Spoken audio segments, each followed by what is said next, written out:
Hello भाई मैंने बेसन तरकारी केବେ खाइଛ? एक्चुअली बेसन तरकारी जी टेस्ट हुए ना चिकेन मटन टू भी पारे किंतु समस्ते करें एक्चुअली बेसन तरकारी आ बेसन तरकारी करिया एत सहज भी नुह कारण भाई जी झमेला थाए ना लोक चिड़ी जाते। तो मत आज बेसन तरकारी खाया इच्छा होता हेले मो माँ मत मना करदा कारण एत झमेला किए कर फास्ट ताको जंत तापर ताको छाण तापर ताको कर मसला रेडी कर ये कर सबुथ माँ को बहुत कष्ट। तो से माँ मना करदे तो मुझे बाध्य होकर कहली ना आज बेसन तरकारी मन होती मैंने आज बेसन तरकारी खाइबी। तो से मुझे सबकि रेडी कर ऑब्वियसली मत आसे तो माँ को कहर नाला कि मत सब रेडी कर मत ही करार कारण माँ मना करदे मूल जे मुझे तोर जब खाइबार अच्छे तू कर खा ना न खाइबा तो जहाँ कर।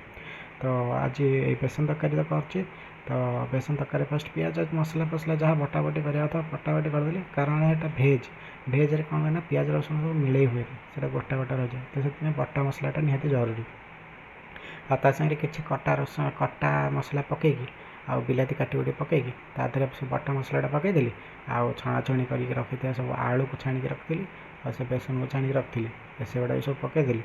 तो होगा आम मसला टी रेडी होगा थर थर थर थर कर पानी ढाली पानी फुटिला मात्रके आउ कौन अपेक्षा अच्छे भाई से पाट पानी लाल गला अपेक्षा करानी। तो बेसन आलू फालू सब पकईकि रेडी करदेली आपर भाई झोलटा जहाँ देखा भाई बास्ना को झोल टेस्टी ओहो हो कह।